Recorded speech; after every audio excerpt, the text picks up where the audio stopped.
All right, we are now live on YouTube. Let's see here, let me pull up my notes.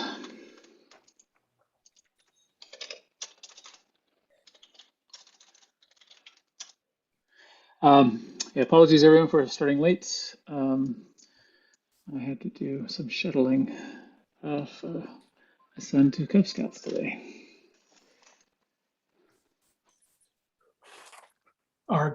Your son is 12? Yes, yeah, he's just Okay. 12. So how are they the Cub Scouts and girls now, or Oh, sorry, yeah, it wasn't Cub Scouts, it's Scouts. Yeah, Scouts? he's in Scouts, yeah. But are they girls now in Scouts? The girls are in Scouts. I think they're separate patrols.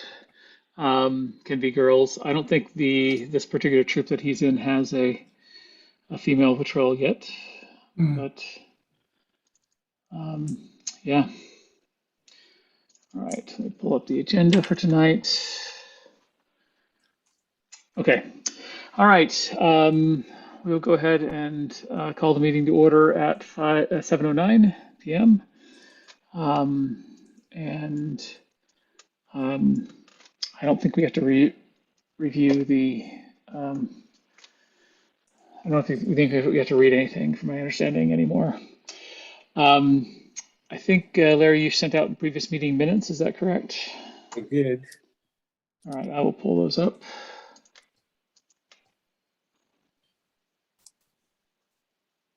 Are we quorified at this point? We're a quorum. Well, if that's the ask, yeah, in fact, even three people. Tonight we have a four, so we're beyond quorum. Ooh. Yeah. All right. Let me share my screen here for previous meeting minutes. I think everybody got those. This is from the 21st of September.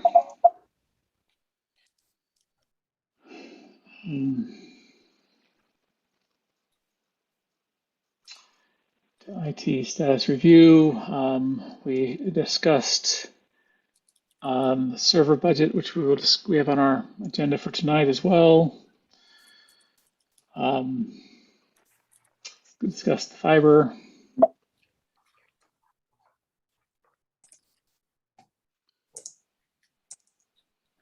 And discussed the survey results and follow-ups.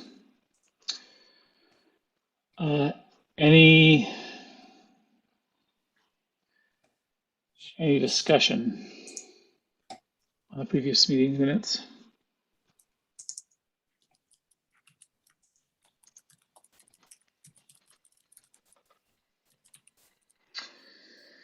Any motions to amend, revise?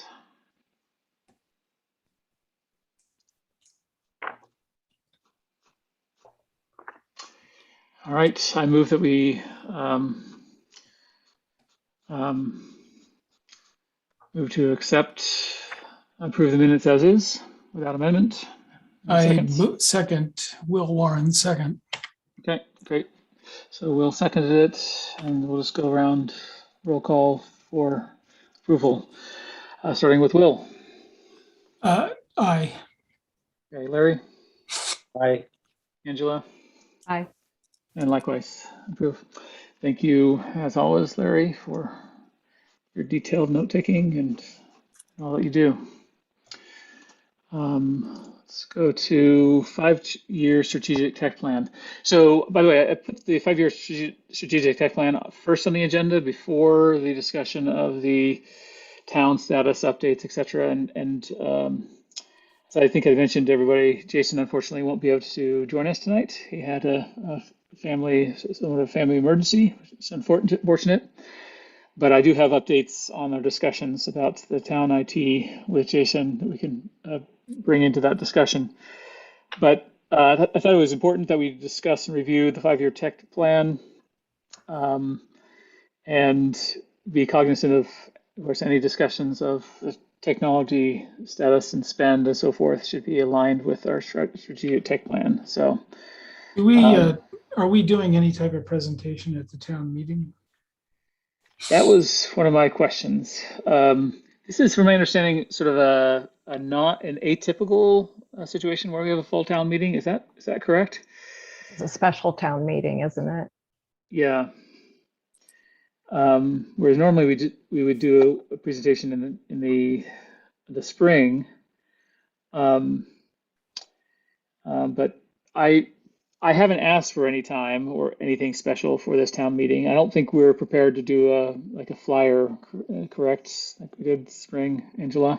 I mean, we could reprint the flyer that we did for the last town meeting. It basically had all of our guiding principles on it. And, I mean, we could update it for the survey results, to include some more on the survey results. So I don't think Yeah, it would be, I'm just trying to remember when, it's like November 1st, right? So it's November like 1st. 4 or Right, 5 next days Sunday. away.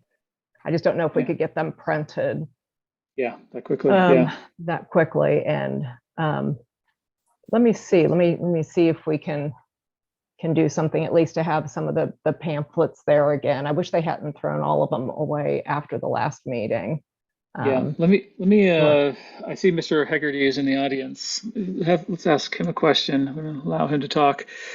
Mr. Hegarty, could you share with us are any other committees planning to, share materials during this town meeting? And is that typically done at all during these special town meetings, or is it only reserved for the spring one?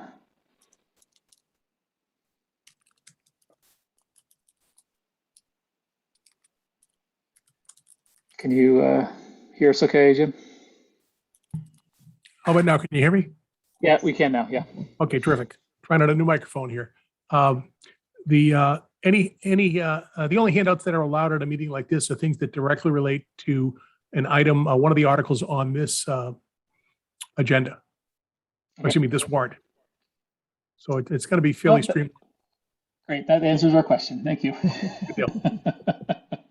So we'll hold off until our spring meeting for the next flyer and so forth, and we're not going to be we're not no sort of presentation from the MTC this meeting. So yeah. Okay. So with that being said, Angela, do you want to share with us the 5-year strategic tech plan? Could I take over Oh the yeah, screen share, Matt?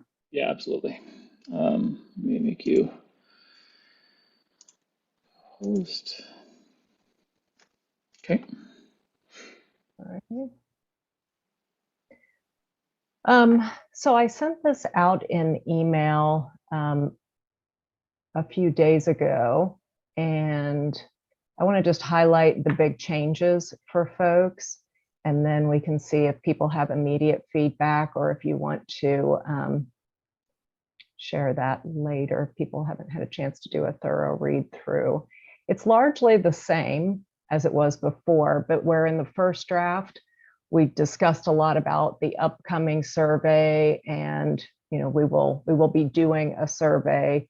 All of those sections have been updated with more of the output of the survey. So introduction and purpose remains the same. The goals of the Southborough technology strategy remain the same. When we get to the customer journey vision, I updated this a bit to reflect the town employee journey as well. So now we have a representative resident journey, and we also have a Southborough town employee journey, which highlights some of the additional requests that we talk about. The guiding principles are still the same ones we had discussed before. Section 5 is where some of the bigger changes are. Again, now instead of talking about the upcoming survey, we start to talk about some of the results of the survey. We ran our first survey in May. Marianne and Brian analyzed the results and presented them back. We had 423 individuals who participated. And this is the survey summary. in terms of the areas where folks had the most feedback. And I didn't take their full deck and just put it into the presentation. I really tried to focus on the areas that were significant for technology. So, one of the things that people talked a lot about was, it's a good place to live. It's a good place to raise children. Wasn't as clear that it was a good place to work. But we know that many residents filled out the survey and possibly not as many employees. So they may have just, again, weighted more heavily on I don't know or I'm not sure. So it could be good to go back and get some additional data from town employees specifically on this type of question. But I think some of the lessons that we've learned from running the survey the first time. The other areas of the survey that kind of stuck out in terms of technology, that we could increase resident satisfaction by improving town communication systems. There also appeared to be a general lack of knowledge about key town services and information. So this was a big thing, I think, that came out in the course of the survey. And then the residents are definitely going more towards communication channels that are more collaborative, that have more of an active feel to them, spending much more time on a daily basis on Facebook groups, mysouthborough.com, local groups, Twitter weekly, not really accessing the cable TV for information, maybe going to the town website just if they have like a specific need that they're trying to fill. So based on the data that we collected from the survey, I made a couple of hypotheses. And those hypotheses are, what are the projects that we should be considering for budget and grant funding? The first was an upgrade of the town website to include and support some more collaborative features. The second was an overall upgrade of the town's Wi-Fi system. And the third was the implementation of a town-wide event scheduling and registration system. I think we also heard about the lack of an event scheduling and registration system in many of the department interviews that we've held. So then I added some, please. Sorry, go ahead. very quick question. So upgrade the town Wi-Fi system. Is that, could you share with me where in the survey that how it's highlighted that was an issue? Like this, basically we're talking about Wi-Fi connectivity in public buildings. Correct. And this wasn't so much directly from the survey. When I had shared this with Jason and asked him if he had any specific projects that he thought would further the town's communication, this was one of the recommendations that he had come back with. So I included it for that reason. Interesting, because I've personally have never had a problem getting on, the guest Wi-Fi in public buildings, and I'm guessing that most people spend very little time in the, most town residents spend relatively little time in the town buildings. I mean, of their overall time during the month, right? They come in for services and they leave, and they probably, unless they're there for a particular meeting, but most people are perfectly fine with the connectivity of their mobile phones nowadays with data plans, Yeah, So I'm I just don't wondering- remember honestly if this one was more directed at town employees than just residents, but I would need Jason here to comment on that one further. Okay. But we can mark it as a question mark, and then I Yeah, can get some further information on it. Sounds good. Okay, thanks. And then I did a little bit of research into some specific websites that different towns do have, because I know that the one that we currently use is kind of a, I don't know, I'll call it a town in a box type of website service. But these were some of the examples that I found. Fitchburg in Massachusetts has a rather nice, easy to navigate website. You can start to get a sense of the different designs and different ways that different towns are showcasing the different services that they have. So these are just some examples of different things. We would require further research. If we thought that this was something that we could fund, we would have to do some further research to take a look at directionally how we wanted to go. But I just wanted to show an example that there are some cities out there that do have some nice websites. We did have the discussion though at the last meeting, maybe the meeting before, that unless we believe that lack of visiting the town website was due to its lack of attractiveness, there are potentially other things that we should be worrying about beyond what it looks like. And that's not arguing that making it look better isn't worthwhile, but we could still end up being all dressed up with no place to go.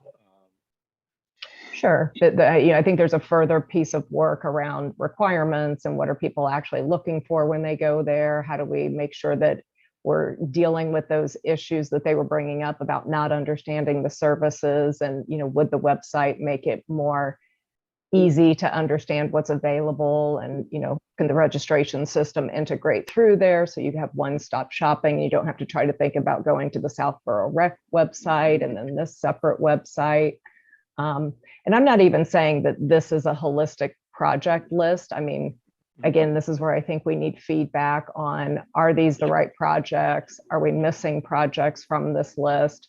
What do we want to make a case to the Board of Selectmen that, if we have any grant funding, how should we be prioritizing that?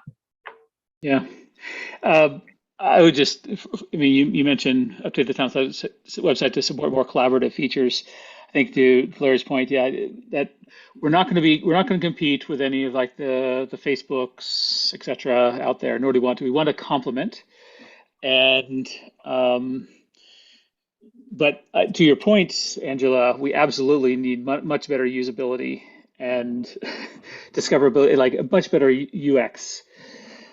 I mean, just getting to the remote meetings Southborough is like 5 or 6 clicks to even try to find that link. I've given up trying to find it. I just remember southboroughtown.com/remote meetings. I memorize a URL. I mean, when we have to have people memorize URLs to be able to find something, that's bad usability. Yeah. And it just looks like it's an older website that we haven't really refreshed in a long time. Which it is, yeah.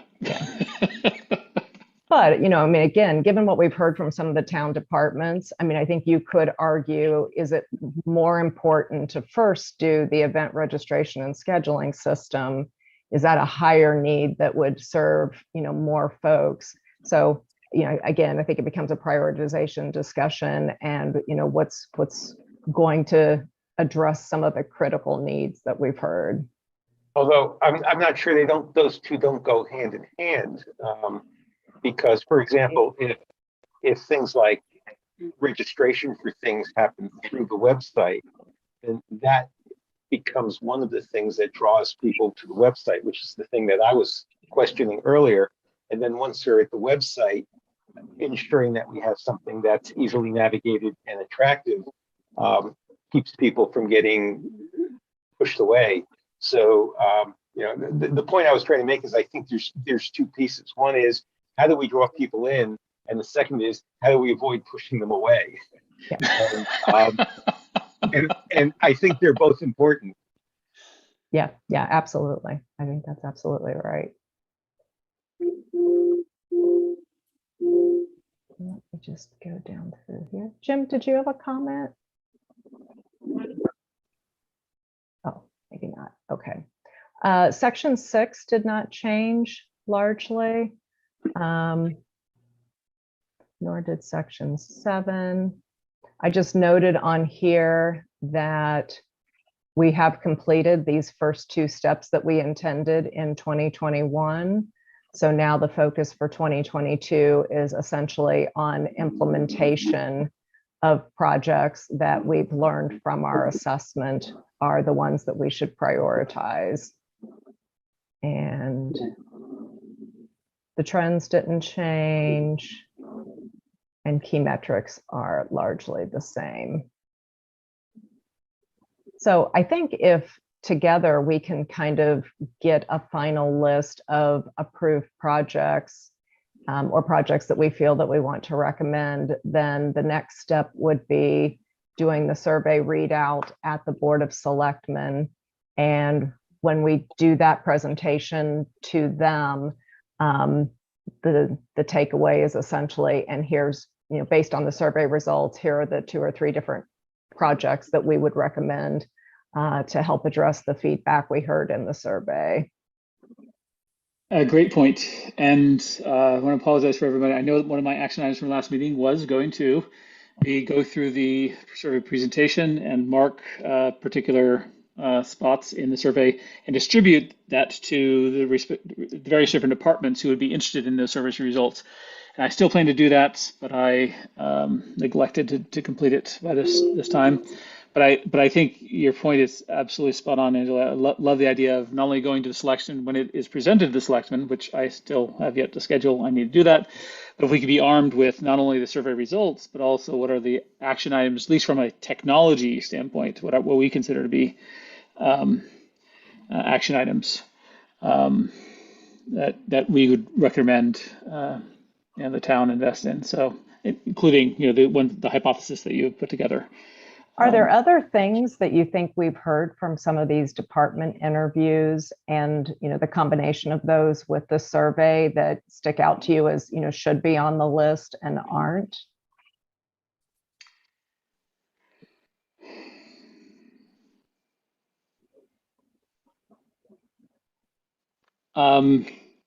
We know the respective departments are in desperate need of good, solid, secure technology that many of them don't have today. So, the question is there anything we would recommend overall that we we invest in and that would benefit from multiple departments? I'm getting a little bit more skeptical that we can find a sort of one size fits all, town website system that does the registration and can do rec has already shown that, right? They went to a rec specific site, and the library is also a sort of not abandoned the town website, but for their things, they drive it off a completely different library sites as a service offering. So I think, I'm thinking we'll probably need to have that sort of hybrid approach of some sort of central website, but then leads to the respective websites of different departments / entities within the town that using software that customize for that particular function. But of course, I haven't done. I haven't seen any survey results of what software is out there. Maybe there is something, and maybe a larger competitor to Civic Plus that handles. Because they have a larger number of customers, large amount of revenue, they actually can handle these custom needs of particular departments. It'd be interesting to talk to Sarah and Ryan and find out why they went away from the central website, if it was because it was more antiquated and they needed something different, or just what drove them to those decisions. So I can also speak with them a little bit about that. Awesome. Yeah, that's a great question.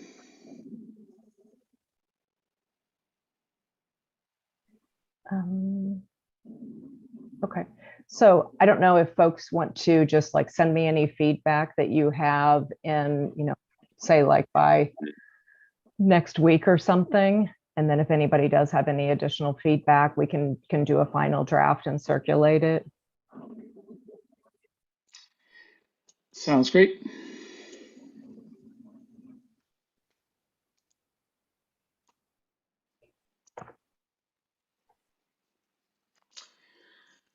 Okay, any other comments on the 5-year plan from anyone before we move on in the agenda?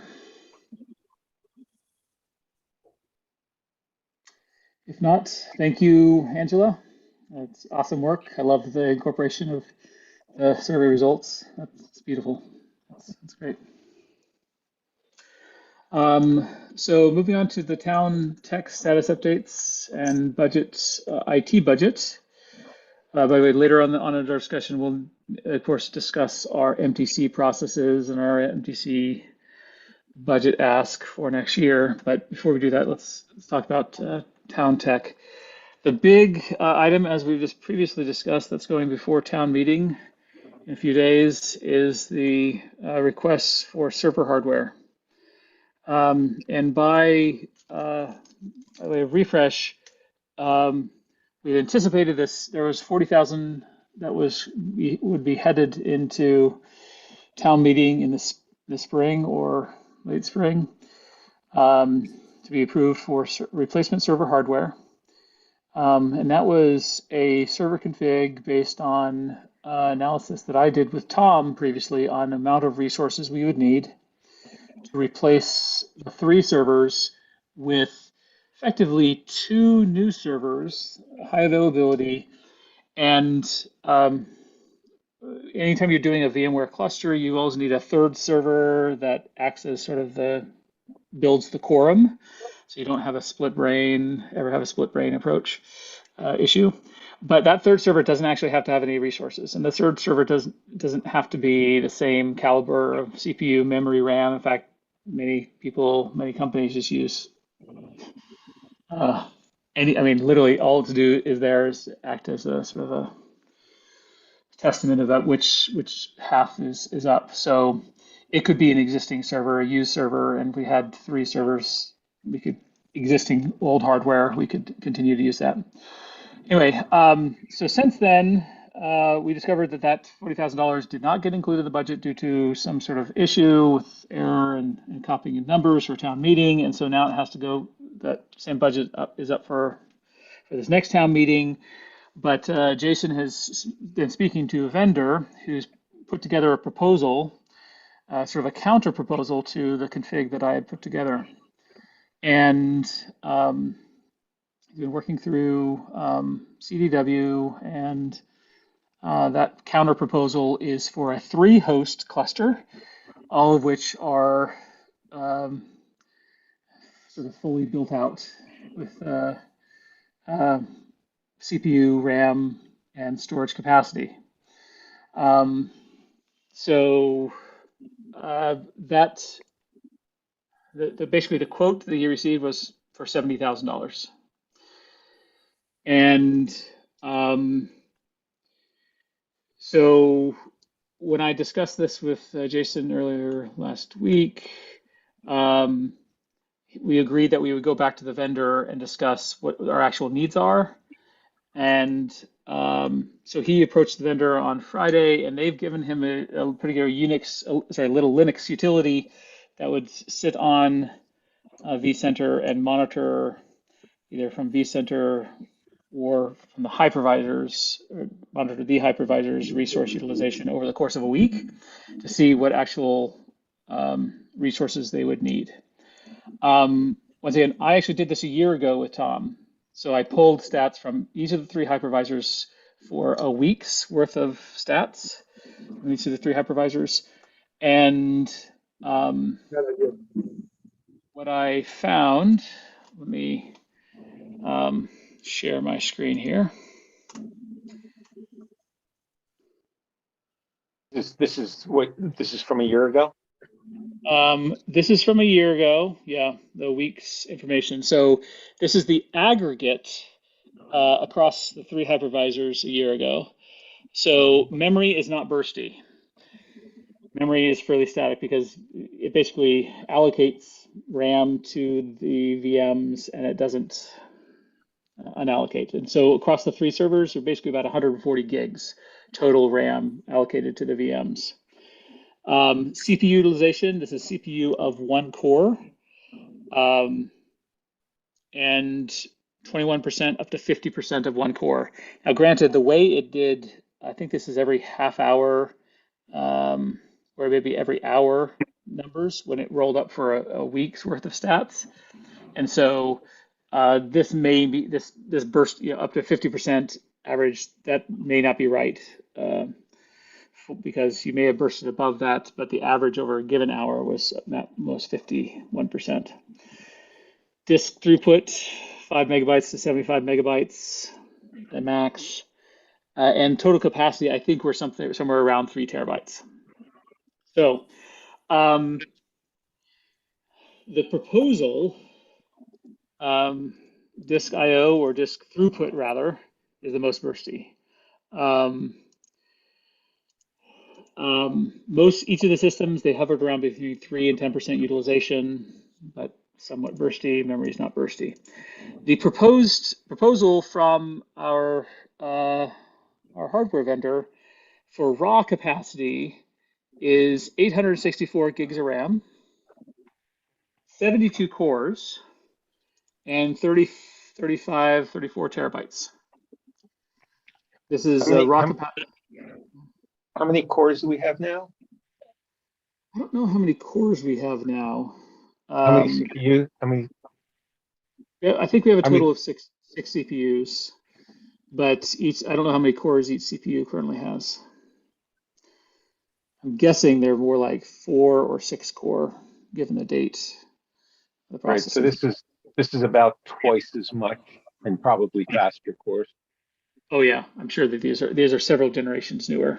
So, and even and by the way, these are what they're proposing is hyper-converged. So the drives, the storage sit within the host themselves, and it uses hypervisor magic to mirror the drives, etc.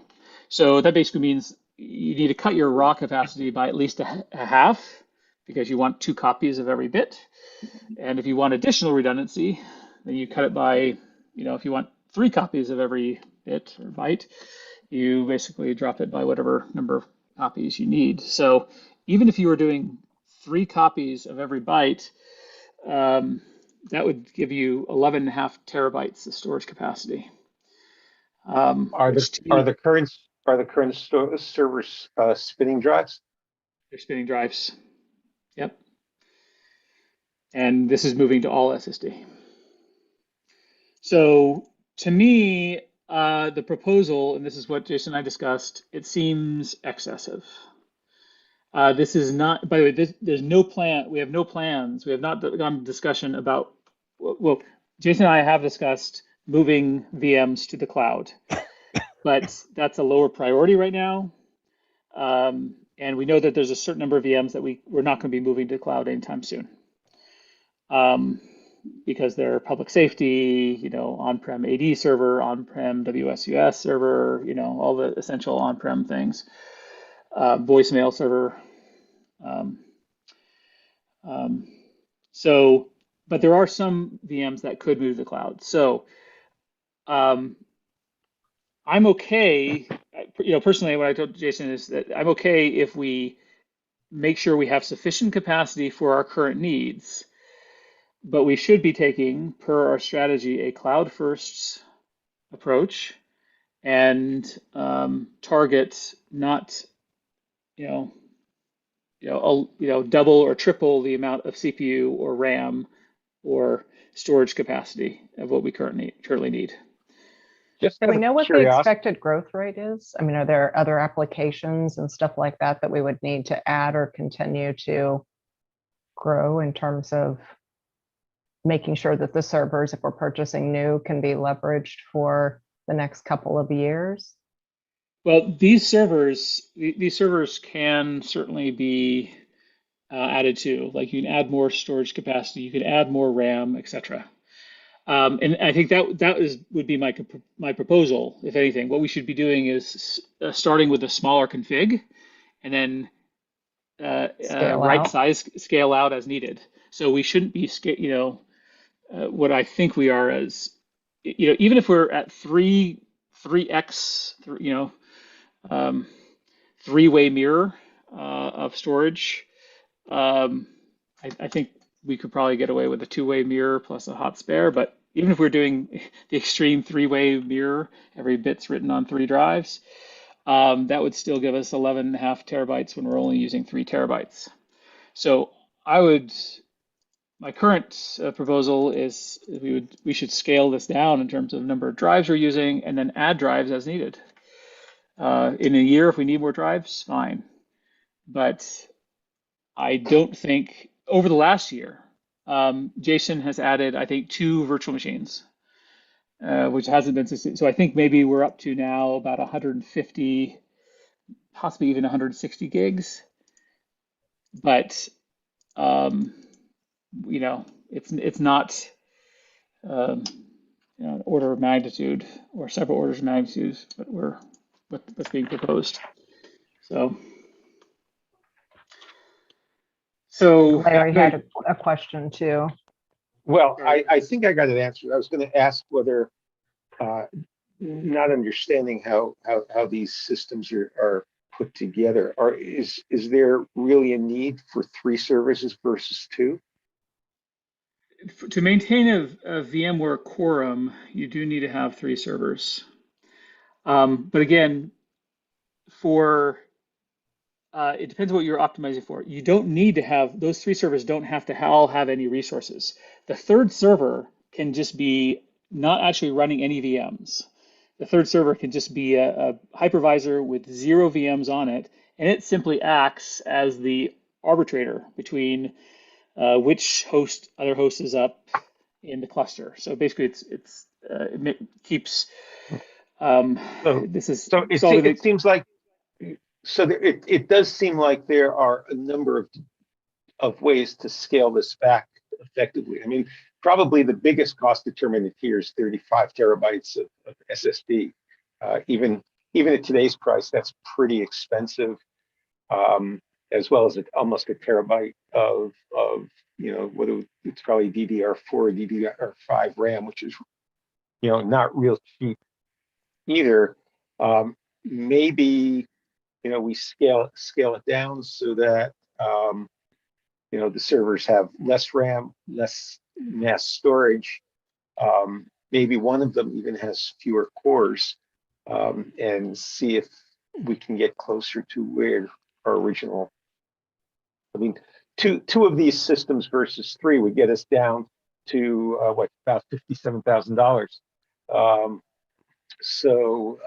And then if we scale down some of the systems in terms of storage, if we're only using 3 terabytes now, it seems to me that 20 terabytes is probably plenty, or less, 18 terabytes, whatever. It seems like there are ways to get this down and still provide the ability to grow if we need it. Based on your statement, which I agree with, that we should be taking a cloud-first approach.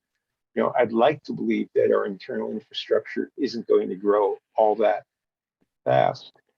Matt, you said that he's running a utility that will come back with hard data on what's actually needed on the configuration, correct? That's correct. It's going to be running. They supplied it to him last Friday, and he's running it for a week. And so he's going to then supply this information back to the vendor, and then the vendor is going to come back to us. I also asked him we should be looking at, asked him to get an alternate quote, like from this is the HP config. From what I can tell, it's a proprietary HP config. And I asked him to get a quote from Dell, for example. And also, I'd be interested in getting a quote for a more traditional, perhaps less hyper-converged config. To see if we can save any money. And yeah, so yeah. So I think the biggest question I have is, what is our stance on the 70K? So I attended a advisory meeting where they asked, they invited me to join, and Jason joined at the same time, and I indicated that I and we as MTC were supportive of getting new hardware, but we wanted to review the configuration. And Jason has officially asked for 80K, and what's going before town meeting is 80K. Well, 80K is the upper range. It doesn't mean that we're required to spend 80K. It's just the maximum that we could spend. So we could still review the configuration. We can still run the, what did you call it? Sorry, the assessment that he's doing. Yeah. And, only spend what the assessment actually comes back and says we really need to spend. Yeah.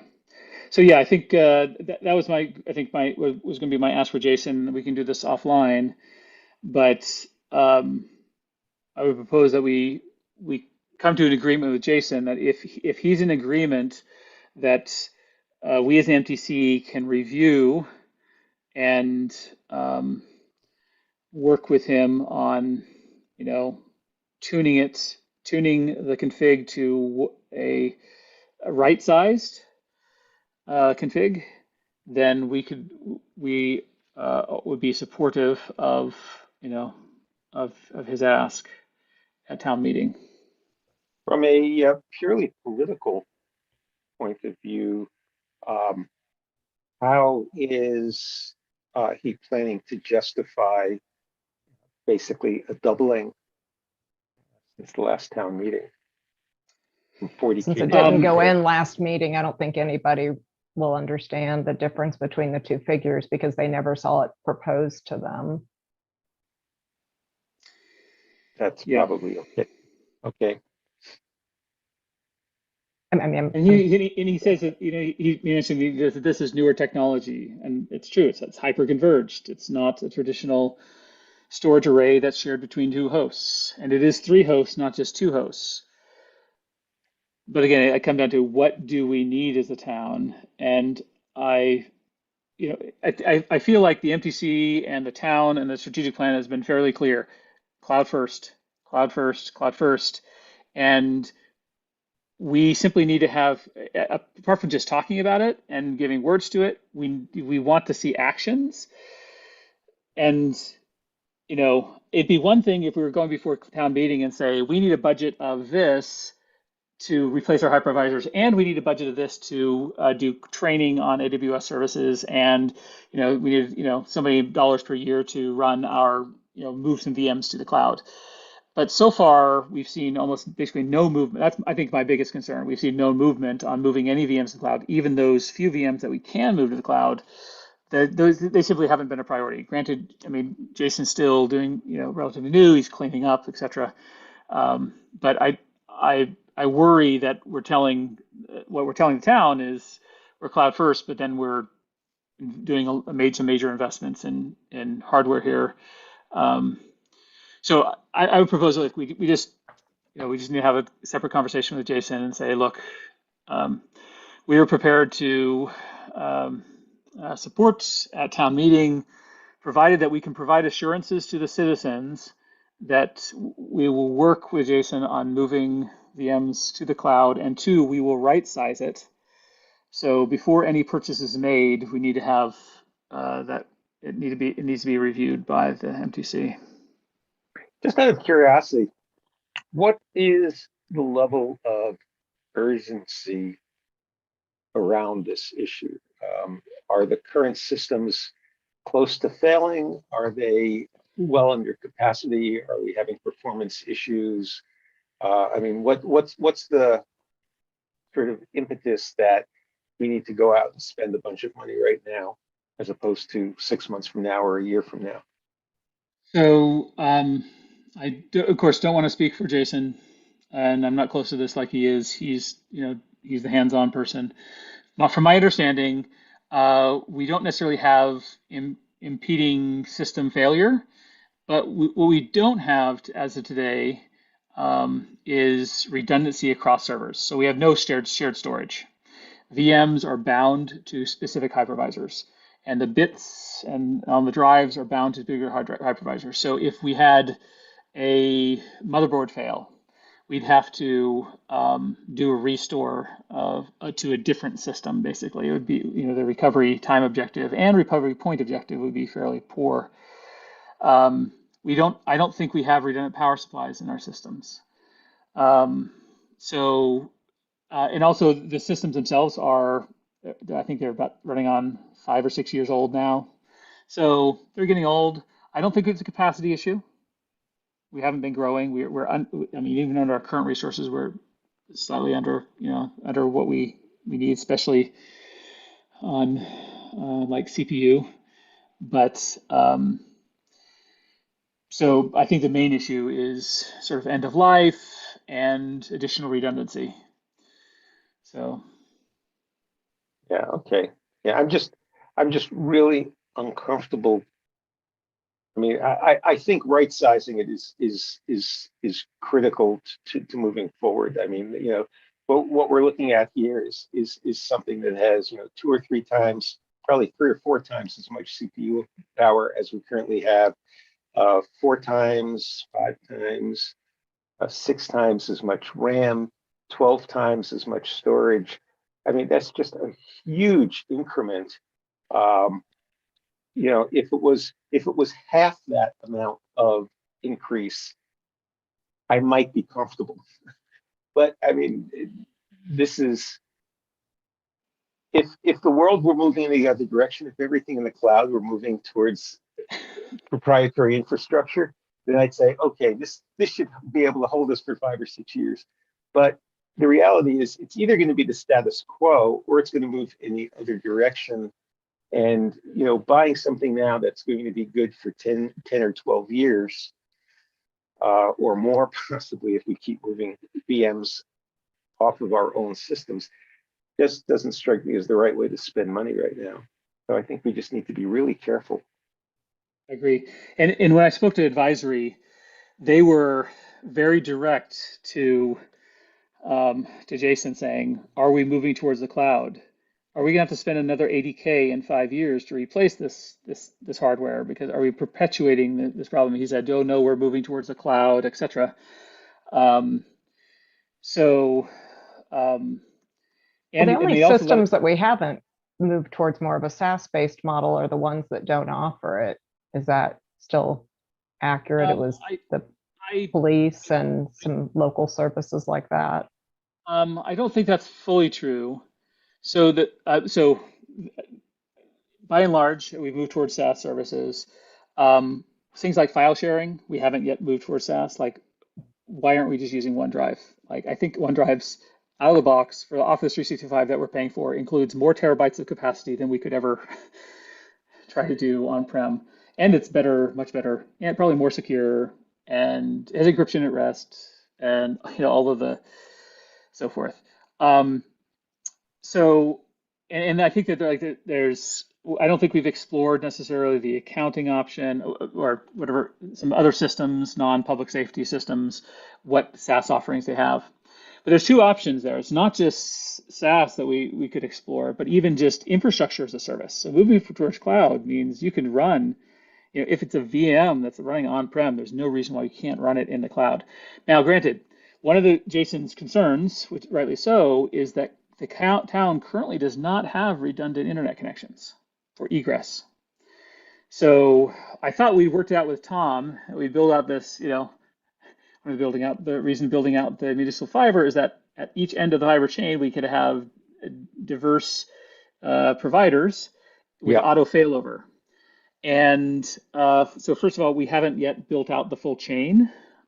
Apparently we haven't gone, to the full, Department of Public Works, and we're currently running on a single provider that has had issues over the past week. Apparently, like last Friday, Verizon was down and caused the town to be down. The Verizon truck's been in front of town hall now almost every day for 2 weeks. I don't know what they're doing there. It's literally, I mean, I'm not fooling. I don't drive by town hall every day, but I can honestly say that every time I've driven down past town hall in the last 2 weeks, there's been 2 Verizon trucks at least in front of it. I think there's two reasons. One, of course, these outages, but there's also apparently, I think they're assisting. I believe they're assisting. Maybe it's a different company, but they're assisting Jason with hooking up historical. Yeah, dealing with that historical building with fiber. Oh, that would be good. So yeah. So anyway, going back to this diversity. So Jason and I have started talking about. He talked about possibly using SD-WAN to provide an overlay network on top of our thing. I don't think we need active internet connections. I think we can get away perfectly fine with just an active failover with two different Right. providers, two different routes out, and something just like, I think even our existing Fortinet firewalls can handle something like VRRP, basically where one firewall just takes over the default gateway IP address, and Yeah, that's pretty common technology. yeah, yeah.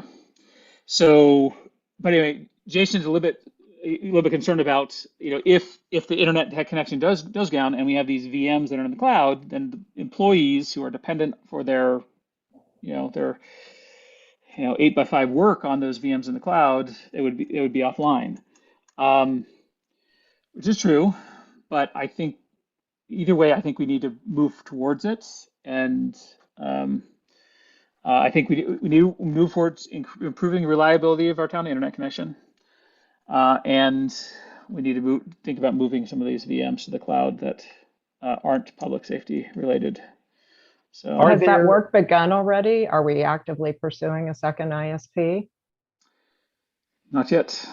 Not yet. Okay. I think we're waiting for my understanding discussion with Jason, we're waiting for the line to go across Route 9 to go to Public Works, and Public Works has their own ISP. Today they have their own ISP, and we would just want to get a different connection there. So do we know how many internet connections there are in town departments now? I mean, there's clearly the one IT department, I don't know, is that at TSB now? It's either a TSB or town hall, I'm not sure where it is. DPW has an internet connection. Are there other town departments that have their own internet connections still? I think that from what I recall, we actually do have fiber already down to the old Union building.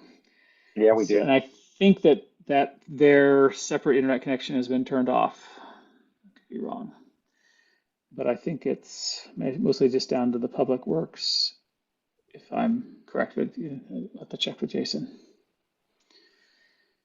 But to me, I think depending on if it's going to take a long time for us to get this line over to Public Works, then maybe we should start with the two connections, one at Public Safety, one at Town Hall, and have autofailover between the two, have Comcast be on one and Verizon Fios on the other, use VRP, and call it good.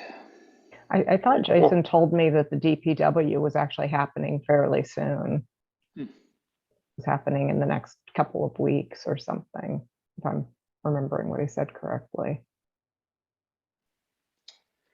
That would be great. Yeah, I don't know.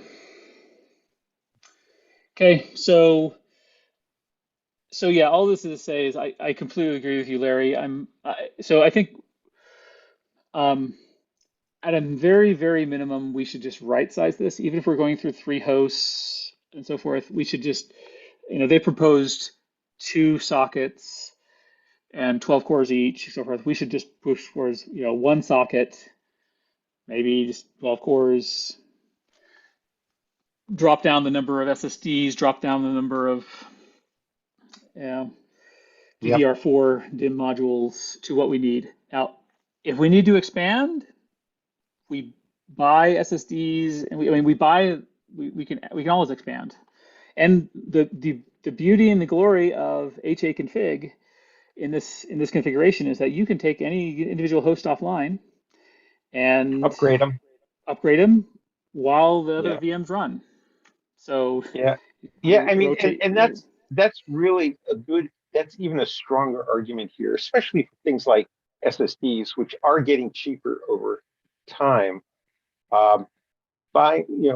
If we can live with say 3 times, if we currently have 3 terabytes, let's say we have 3 times, let's say we want to triple our current capacity. So we would need 9, which means we would need 27 if we wanted to write each bit 3 times. So, bring it down to like 24 or something like that. Bring it down by a third, bring down the RAM, bring down the cores. And these are all modular systems. We need to upgrade them, we upgrade them. But if these are DDR4 RAMs, then they're going to be cheaper when DDR6 come out. So we seem to be spending money too soon for things we don't need to. And related to the other conversation, I think one of the things, because we've had this fiber in place now for 2 years almost.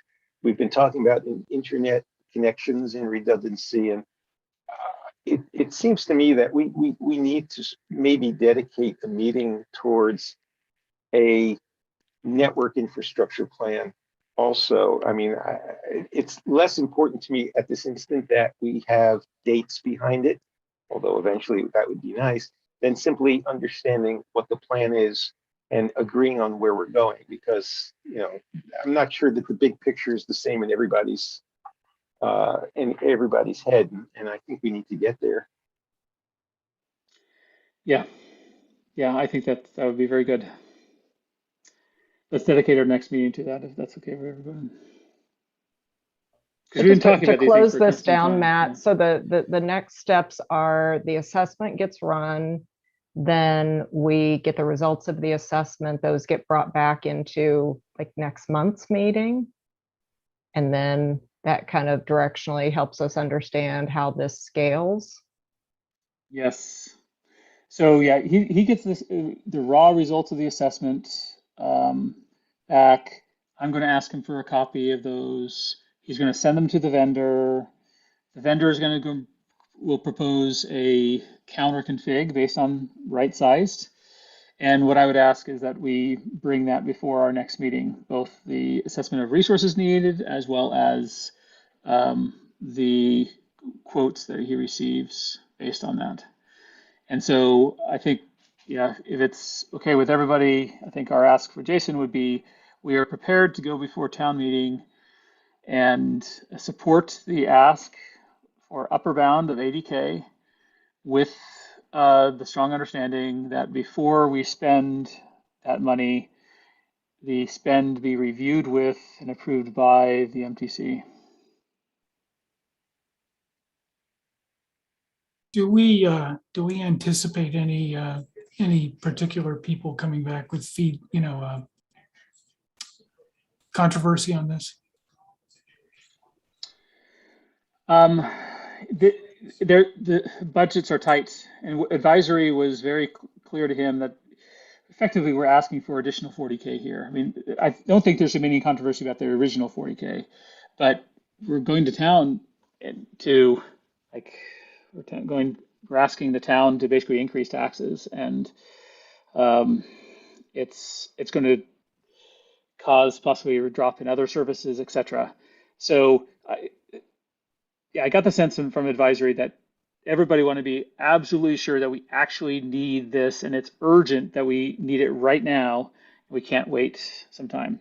So I think what we're proposing is that for the urgent need, let's make sure we right size it. And then when we do, if and when we do need additional resources, we can certainly get resources incrementally and add them. So to me, that's the only way I could justify going before town meeting and speaking in support of it, is to say we're just going to right size this. But unfortunately, we don't have this data. I wish we had done this before, and had this so we could have right sized it before town meeting. But it is what it is. Just one other question would be, who exactly do we purchase this from? Are we purchasing it directly from the OEM, or are we purchasing it through CDW. someone else? Who is CDW? CDW? Computer Discount Warehouse, and it's their government group, so it's CDW-G. Oh, okay. So they're like one of the major, CDW. They've been around forever.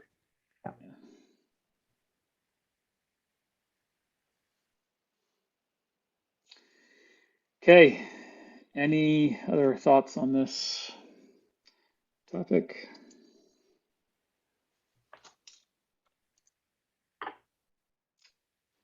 All right.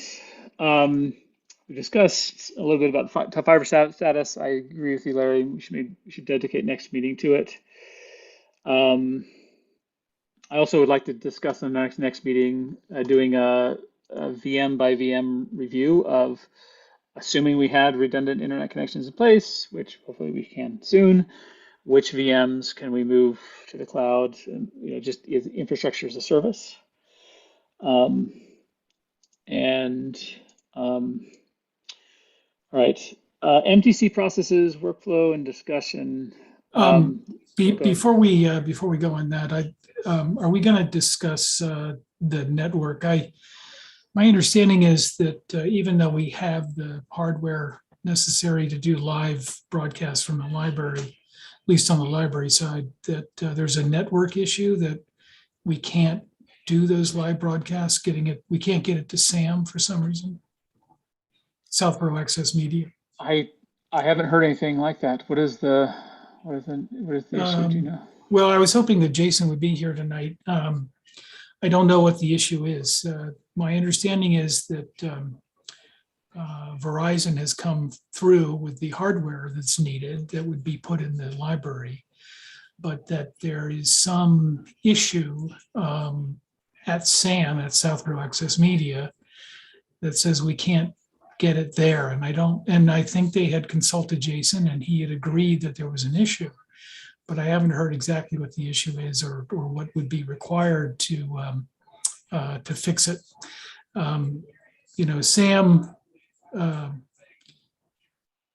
Sam keeps bringing up that there may be more funds coming to the town, Sam Stivers. And, if there are, that maybe that would be an opportunity or something that we could use or that we could spend that funds on to fix that. So I would, since we negotiated this, we actually have gotten Verizon to come through with the hardware. It'd be nice to get it installed and working. So what can you share with us about that hardware? Is this hardware basically to complement our existing SAM cable TV system? Is that correct? Yeah, that's my understanding. It's stuff that would slot into racks at the library that would allow Sam to hook up and do a live feed from the library for educational things, but also, probably more importantly, the meet the candidate night and things like that. So it would essentially give them the capability that they have for broadcasting live from the McAuliffe meeting room in the townhouse. So, and I'm not sure what the years- issue is. If it's boxes at SAM or if it's network communication, I don't know. Okay. This is an area that concerns me about, especially we know that the funds for SAM are going down. We know from our survey that people are using SAM less and less. Isn't it about time that we invest in some proper meeting rooms and meeting room technology that allows for Zoom rooms or, basically interactive meetings, as opposed to investing in traditional broadcast hardware? I would agree with you. I think that for instance, the senior center would be a place where they'd love to do hybrid meetings. And they don't currently have that opportunity or that capacity, but that would be very good because they would like to be able, for instance, to gather seniors at the senior center and then have like a professor from, some college somewhere who could lecture to the group remotely and yet interact with the group, as taking questions and providing individual answers and things like that. So yeah, I agree with you that would definitely be something that I think would be very useful. But I don't believe we currently have that capability right now. Is that a project we should add to the strategy? I think so. Yes, I think so. That's something, that the senior center would like. Definitely. But I think every meeting location, senior center, the library, these should all, even the public safety room for meetings, having interactive conference rooms that you can just join, making them hybrid meetings, that anybody effectively gives you broadcast capability and live interaction capability. And I think that we probably could wire up all the rooms in the town with a big screen TV and so forth, and the right microphones and camera system for a fraction of the cost of what it's going to take to move towards the latest gen cable TV broadcast hardware. Well, I agree on the one hand. On the other hand, I don't think that the number of subscribers, now, let's put aside for a moment whether or not people are watching Sam, but I don't think that the number of subscribers to cable is necessarily going down that rapidly right at the moment. And, the cable systems enjoy the legislation that funds them. And that's not something that, that we would ever enjoy again, with conference rooms or a hybrid technology necessarily. So I understand what you're saying about Sam. It might be that, fewer people are watching it. I'm not sure to what extent, but certainly, we should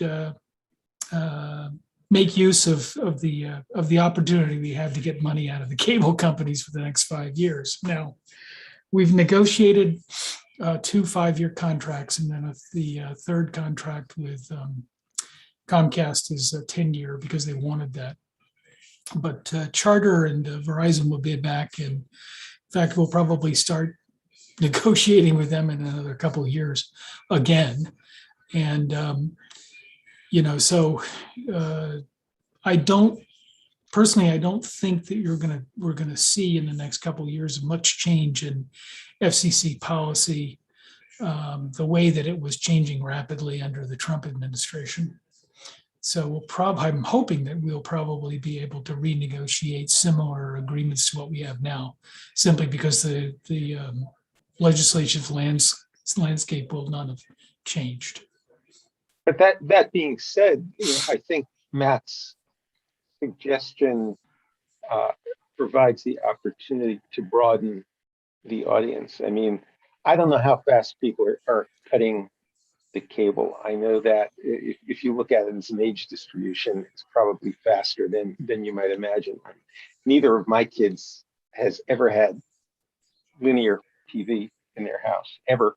And, my grandkids all watch videos online. And, that seems to be the way things are going. When you think about the kinds of programs, for example, the library could run with, kindergarten reading rooms and things like that are now available, on iPads and whatever, with the right kind of environment. It's going to be reaching more people than Sam would ever reach in terms of time and interest. I agree with you 100%. But on the other hand, funding issues aside, and I understand the point you're making about the funding issues, right. But in terms of actually providing services for the town, I think that looking into something like that makes some sense. We might decide that we can't for any number of reasons, but I think it could be a major win.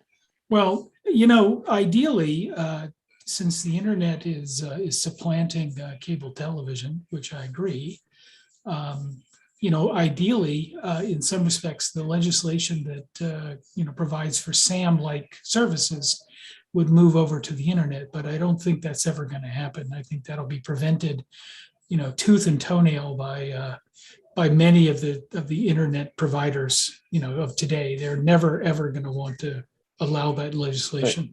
Although they're moving in another direction. Verizon, for example, would love to get rid of its linear television. I mean, they've been working to do that. There are some places where they've stopped providing linear television entirely. They provide simpler, they provide local station only plans now, so that you don't actually have to get all of the other stuff. They're trying to reduce in many venues, even here, their television footprint and focusing far more on their internet footprint. So, they're going to be pushing also at some point. Well, to tell you the truth, it's kind of funny that they're throwing away, the as you call it, the linear television. I hadn't heard that term before, but I like it. But It seems to me that in some respects, they've completely missed an opportunity to take their set-top boxes and turn them into something a lot more similar to, a YouTube kind of experience, where not only could you get many more programs through them, but you could also speed things up, which would be extremely nice. Well, Comcast just last week introduced their first internet-based intelligent TV, a piece of hardware. So they're looking to move their business model in a number of directions, also that are not just television based. They're actually moving into smart televisions themselves. Yeah, but Comcast branded.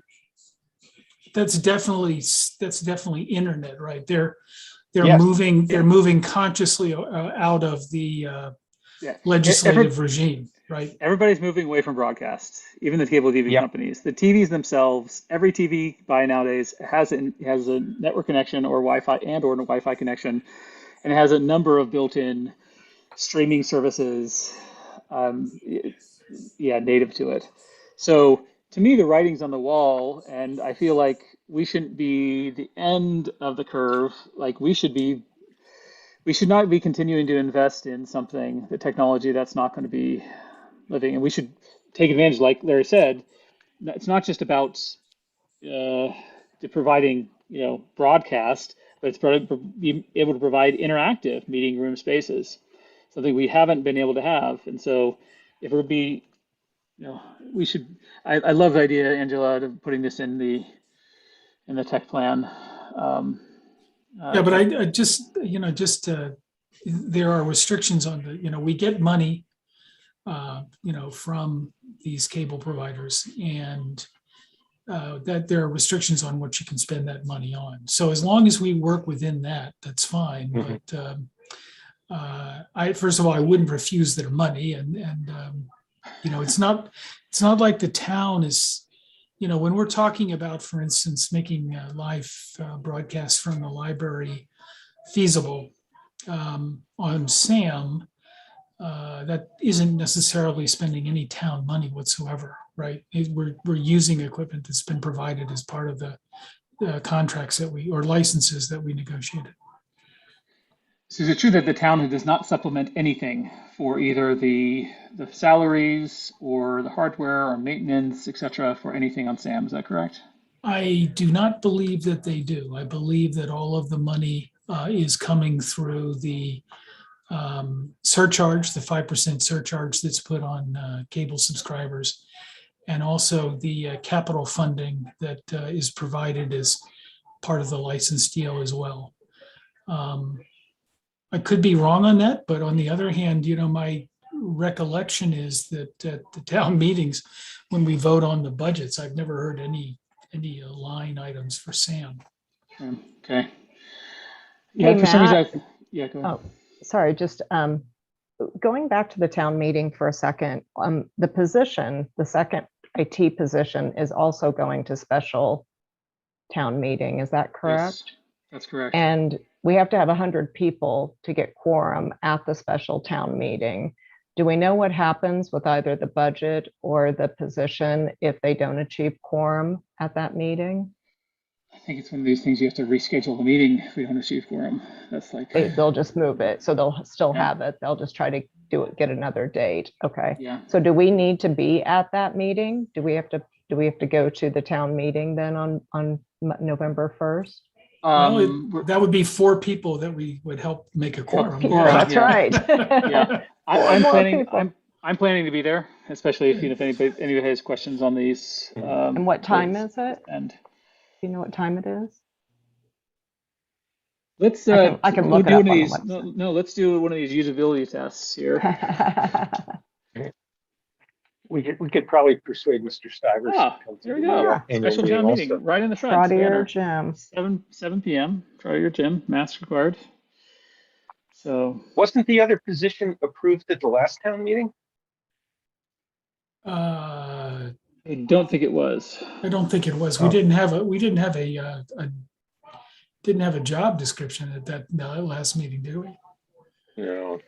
Yeah, we're still working out the position itself. Okay. All right. So does that mean we haven't actually been even recruiting for it yet? Correct.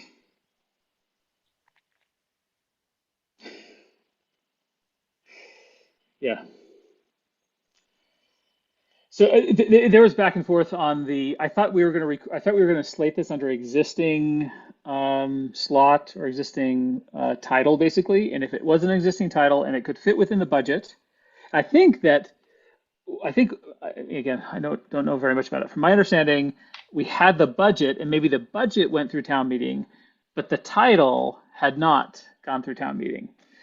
I see. And so we didn't, and because we couldn't come to agreement with various committees on what the, using the existing title, we have to now create a new title. And now that's what we're sort of going to town meeting for. I could be wrong.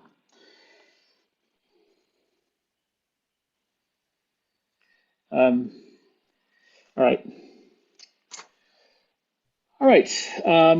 So yeah, it'd be great to find out, Will, if just to confirm, like, what are the spending limitations on this hardware? Is it exclusively for this, or could we use it to create other meeting room? Could we use it for other meeting room technology? Everything that I've heard from the lawyers and such is that the hardware has to be, the expenditures that you make have to be on SAM supporting stuff and couldn't really be independent of it. So in other words, if they think that you're requesting money that you're not actually using for that, for public access kind of stuff, they'd be pretty interested in that and interested in cutting back on that kind of expenditure. So I think there's, if it was just, let's say we're talking about internet enabled hybrid meeting technology that wouldn't have any relationship necessarily with broadcast of SAM, yeah, that would not be kosher. Could we use internet-enabled hybrid meeting technology rooms that sends a feed to SAM?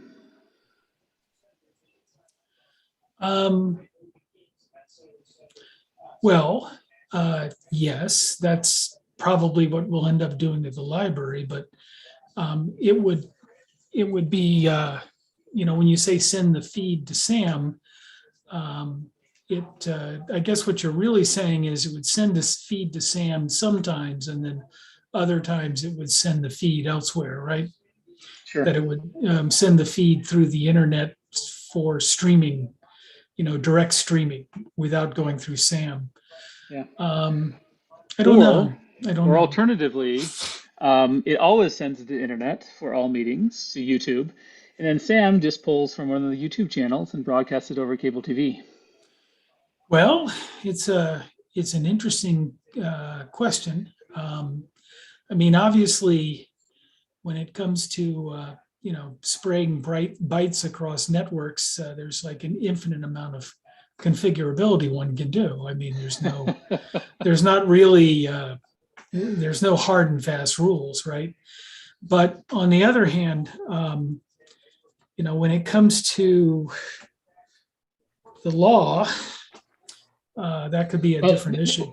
Well, that's what we need to find out here. Like, if we're keeping with the spirit of the law by saying this equipment will be used to broadcast meetings on SAM, doesn't mean does it dictate exactly how it is done? And could you simply say, okay, great, we're broadcasting on SAM, but we're doing it via Zoom to YouTube to SAM, and sort of have our cake and eat it too. Well, this was an interesting issue. It actually, a similar issue came up in this last license renewal with Comcast. And what it turns out is that Comcast, the only reason that they're in Southborough is that they made a mistake. They were wiring up a street, and they wired up the whole street, and they kind of forgot that the street was partially Framingham and partially Southborough. So Valley Road. Yeah, when this came to light,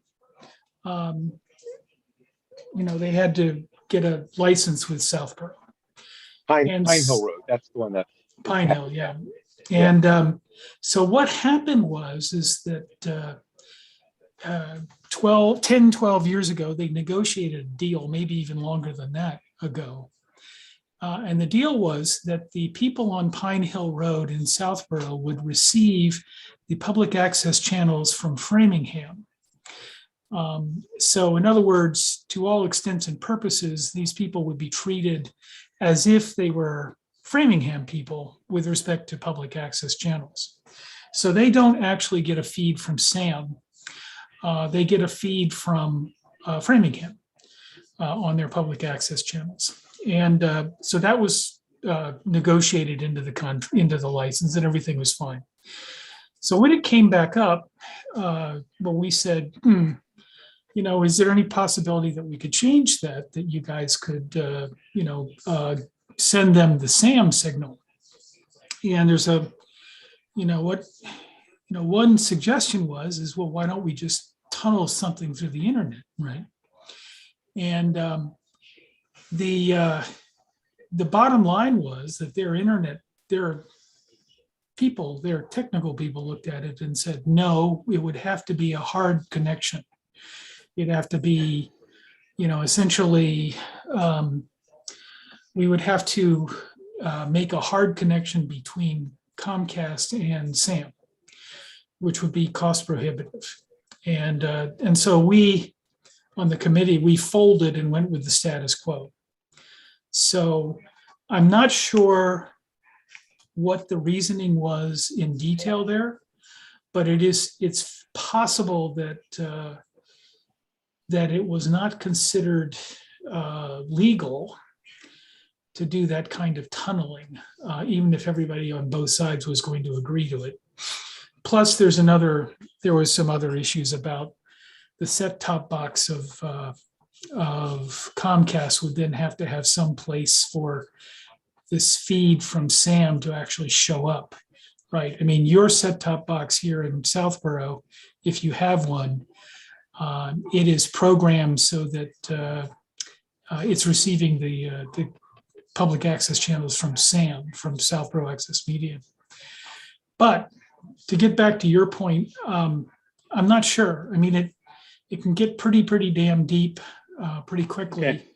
It's just something to ask. I don't want to necessarily take more time on it. We can add it to the strategy. Just like we're moving for clouds first, I think we should be moving towards IP first for our video, and our meeting room technology should be, current meeting room technology first. Yeah, but that well, let me ask you this question: do we have any current meeting room technology in the town? And if we do, I would assume it was all purchased by 100% by town money. Yeah, we have. I mean, I know that they've been building up the McAuliffe hearing room to support more of that, but it's still not what it could be like. But yeah, it's been purchased with town money, like the microphones, from my understanding. Well, And so forth. the microphones, yes, but the actual feed is going over SAM. It's going out through SAM. It's not going out over the internet I mean, it may be going through YouTube. It goes through Zoom and YouTube. Yeah. Does it actually go through Zoom? They join meetings from Zoom. I've been on selectmen and advisory. I've been on calls where they've met in the hearing room, and they basically have a bunch of, everybody joins from their laptop and they mute all but one. And it's kind of a hassle because it's not proper meeting room technology. Right. It's not proper meeting room technology. It's Zoom. Right. But it's not like they're using the cameras, those aren't mutually exclusive. Zoom. There's not using cameras in the meeting room completely. It's using laptop cameras. Right. And so, we don't have yet a proper Zoom meeting room tech. Yeah. Right. And we would, the town so far is not ponied up that money, and I think it'd be 100% town money, right? Well, that's the question I'm asking. So we're Yeah. back to square one. Can we use, is there any possibility, and I think it's incumbent for us to simply ask the question, is there any possibility within the letter of the law, can we use that technology that Sam's fitting out rooms towards technologies that could be used for either or Sam and Zoom?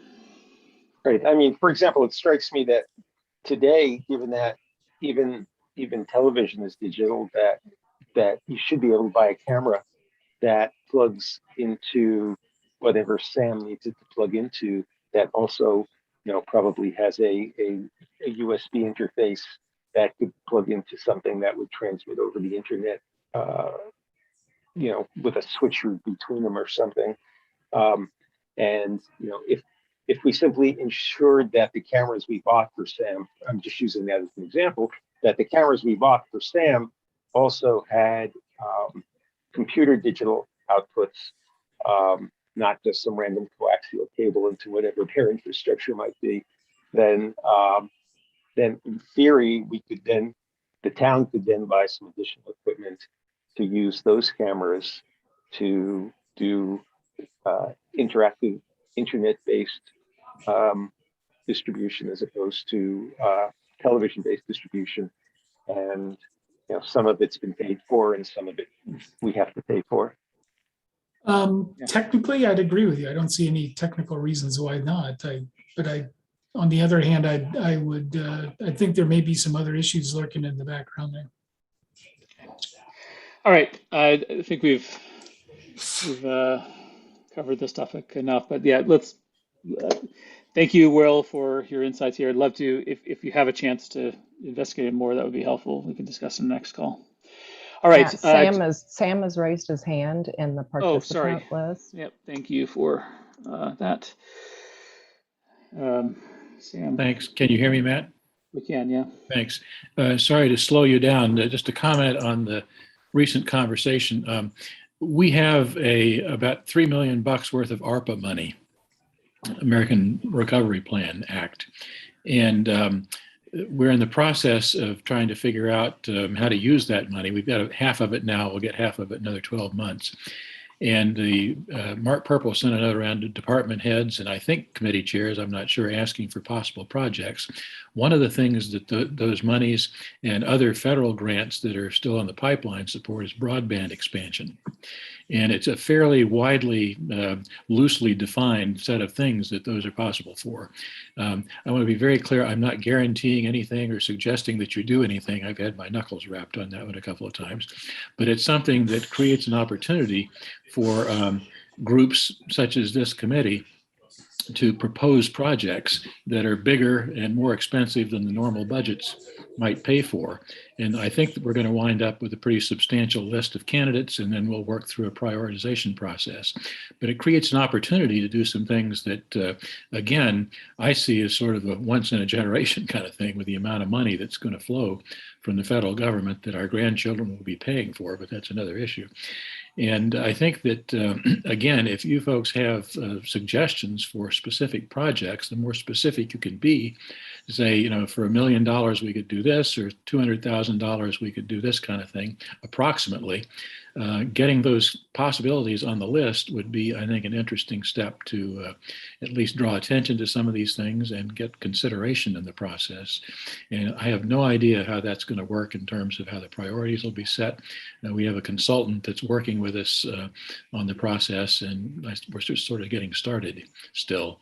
But I think, again, it creates an opportunity to do things that would not directly hit the tax base, which is, again, a real plus in terms of being able to invest in some things. So things like water infrastructure, sewer infrastructure, also kinds of things on the list for infrastructure. But again, broadband is a big focus of this money and this new federal infrastructure bill that is just, I guess, in the process of being passed.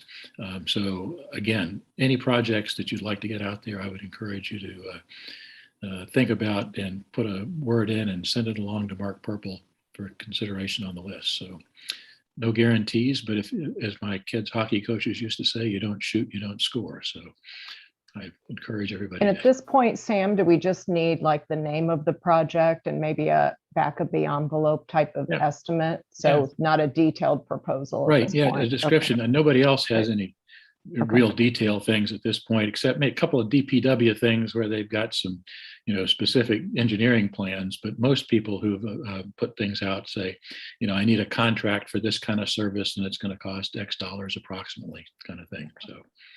So again, opportunity for a little blue sky stuff, and we got to spend it, I think, by 24, 25, something like that. So it's something that we have a little time to actually execute on if we get the money in the pipeline. And the state is actually just releasing, I think, $3 or $4 billion that flowed to them that the legislature's been fighting with the governor about who controls it. And there may be opportunities in there to find additional funding for things like this. Again, I don't know those details, but so a lot of money out there. Good ideas are, I think, a great start on the process. And I've heard you folks come up with what I think are some good ideas here. So I would encourage you to pursue that. Thanks. I didn't get any email from Mark on that, but so should I approach him directly, Sam? Yeah, I'd send whatever you come up with, send it to him. Say, please include this in the list of possible projects for ARPA or other federal or state funding. Is we're considering. So that's good. It's the old, if the phone doesn't ring, I'm calling you kind of thing. Yeah. So, thank you. Thank you for that prompt. That's wonderful. Right. Thank you. That's fantastic news, and certainly a great opportunity for us to brainstorm additional ideas. So, I think I know in terms of connectivity. By the way, I did receive yesterday an email, I think several of you did as well, from Mrs. Davis on some ideas about fiber. We didn't have that in I don't think, our discussion today. So we can discuss that in our next meeting. But I think we're, as we discussed previously, possibly expanding the town fiber network to the schools. The schools are on their own islands. Apparently, they're using residential, a single residential connection per school for their internet connectivity. So limited network connectivity to each school.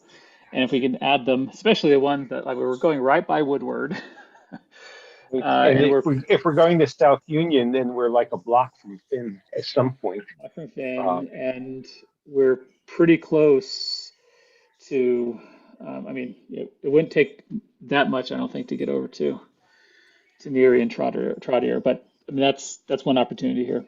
I don't know personally how much I'm in favor of doing municipal fiber for residents. I know some people love it, but I've seen a lot of failures. I don't know what everybody else thinks, but the idea is that the town gets in the business of competing with the telcos. And it's, I don't think, something we necessarily want to get to the town. Internet access has come down in price to the point that there's no way. I'm paying literally $50 a month for 200 or 300 gigabits per second. Yeah.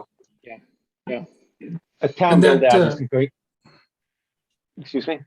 That doesn't include linear TV with it, or that's just for the internet? Just pure internet on Fios is now for 200 gig service up and down.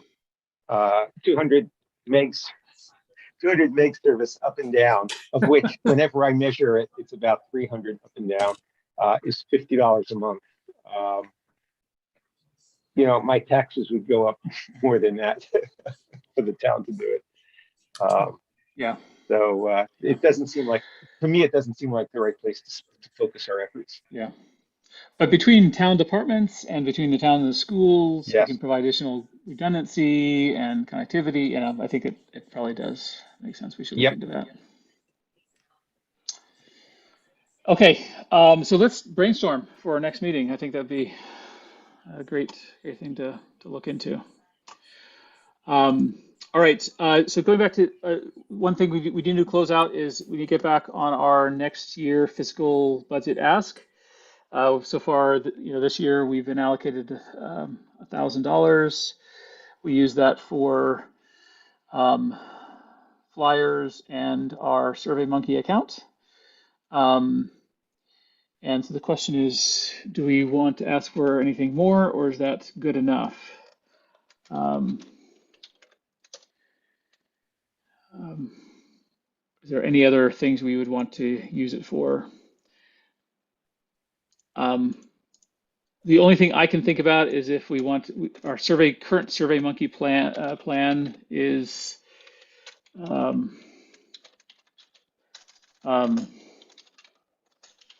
somewhat limited, and you know, there's some additional features that we would we could gain from moving up to a more premier plan, including like dynamic surveys. If you answer yes or no to this first set of questions, it's you can basically have dynamic survey logic.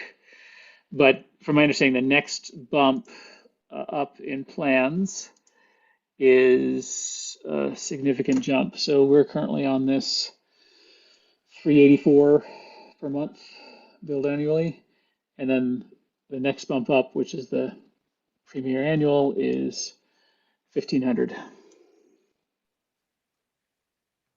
Actually, And no, go ahead, Angela. I was just going to say, I think that from what we learned with the survey, we definitely have to customize it more for next time. There were too many questions and I think areas that didn't apply to certain people. So having that dynamic capability could be very helpful.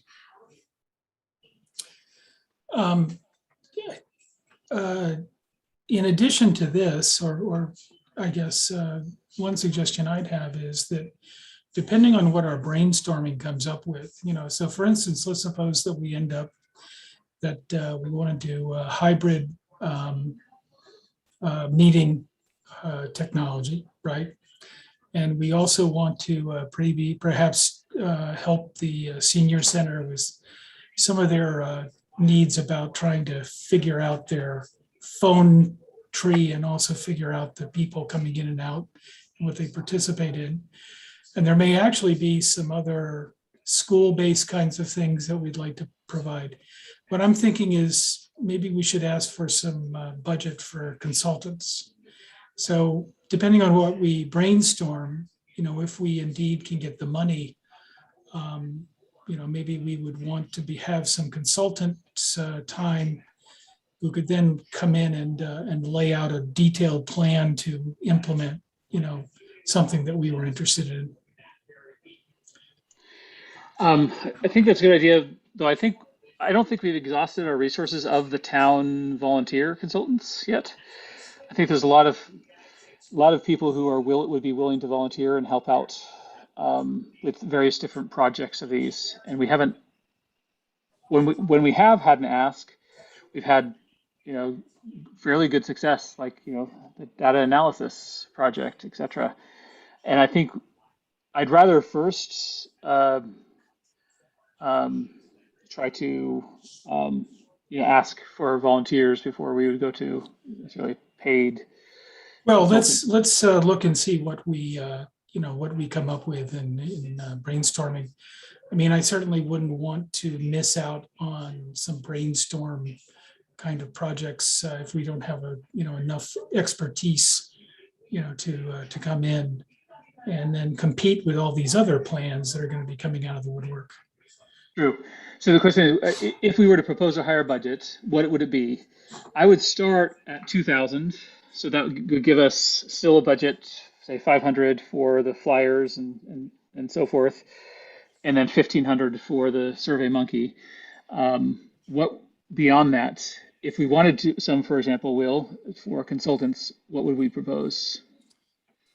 What's a good? Well, what would we use to justify it or back it up? Say, yeah.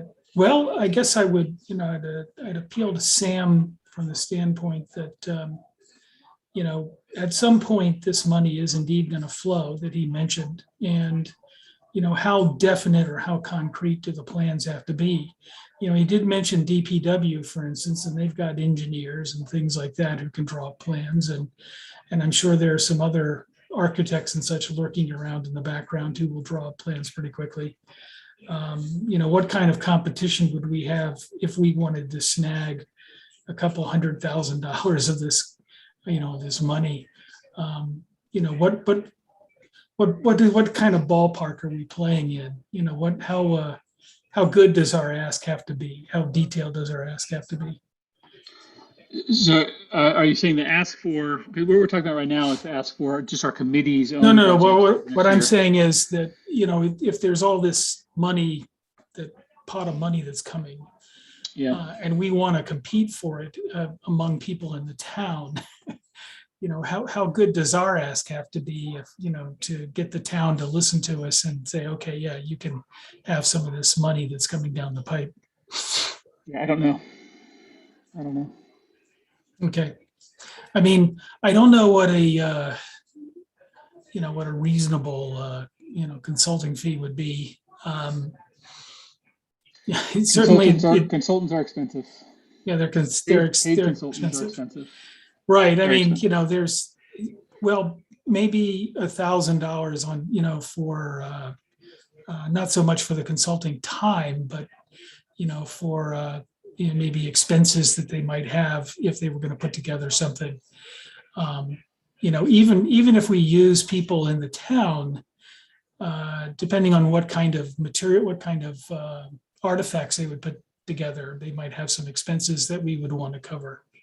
So I don't, Kinko's or, whatever, that kind of stuff would require, in order for them to put together a plan that we could then present to the board. So basically 1,000 for miscellaneous expenses. Yeah.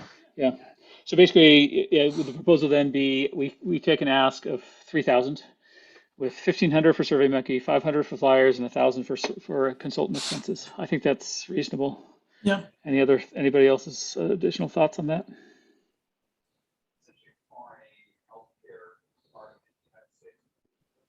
Larry, are you speaking? You're on mute.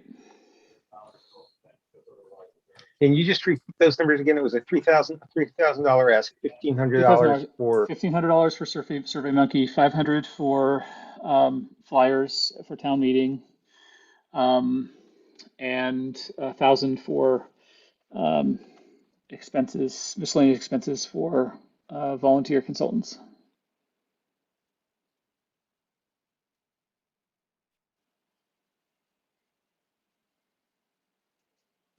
Yeah, I think Will made a good point there that even if we're focusing on volunteer consultants, there are periodically expenses that they incur that we might need to cover. Yep, that's a great point, Will. Okay, great. I think that's good. I'll revert to Brian on that fee and on that and make that request. I think that is everything for tonight's agenda. Should we look at our calendars for a November meeting? I did want to note, and hopefully we can discuss it at the next meeting, that I did put together an MTC sort of issues / action items list Tracker, yes. tracker, Yeah. and we should review that and then determine if we want to start using something like that, and what the methodology ought to be. Yeah. Do you want to take a couple minutes now, or would you prefer Larry, or do you want to we can revert to next meeting? No, let's do it next time. I think everybody's Okay. probably getting tired. I know I am. I've been on Zoom calls since 9 o'clock this morning. Yeah. Thank you for bringing that together, by the way, Larry. That proposal that we definitely need it. Example number one, all the things I didn't get done for the meeting, but yeah, thank you. All right, yeah, so schedule for November, I think we probably want to avoid the fourth week. How's everybody's schedule look like for us to say the 16th?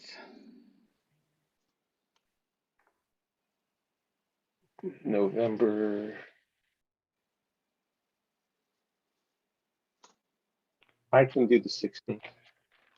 Do the 16th.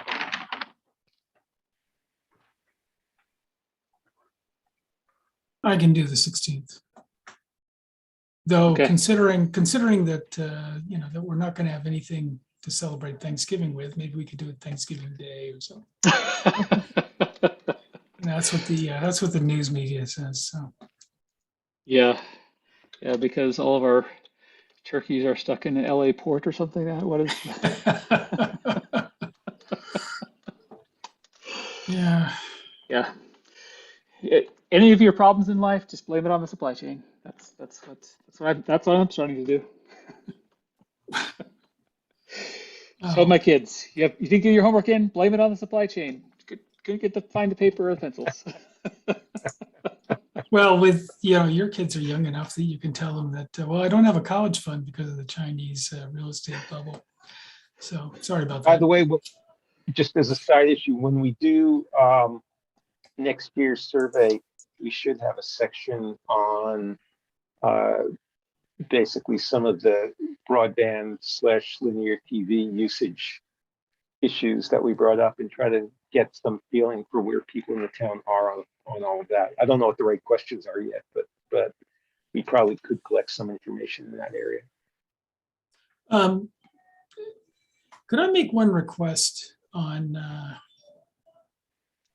We'd be doing this on Tuesday the 16th, right? Yes. Mm-hmm. Could we start at 7:30? I'm okay with that. I have a trails meeting until 6:30 to 7:30. At least that's what I think I have. It's on my calendar, so I'm going to take that as a Bible. But I if hope we we could. I hope we could still keep it to end at 9, though. Maybe we could do abbreviated if that's okay with everybody. That'd be fine with me. Yeah. Okay. All right. Let me grab a remote meeting room here, and looks like there is a meeting room available. Meeting room 3. Okay. All right. Second. Go. Confirmed. And I will send this invite out to block the meeting room. Okay, fantastic. I move that we adjourn. Any seconds? I second. Great. Okay, go around the room. Will? Aye. Mary? Aye. Angela? Aye. Likewise, aye. Thank you, everyone. I hope you have a fantastic rest of your week. And for those that will be at town meeting, look forward to seeing you at town meeting. And thanks, everyone. Okay. So are Thank you going to be? Bye-bye. Are you going to be trick or treating? I'm not going to be trick or treating. Our oldest is a 12-year-old, and I don't think he's going to be trick or treating. Oh, okay. All right. So. Okay. Thanks. Cheers. Bye, guys.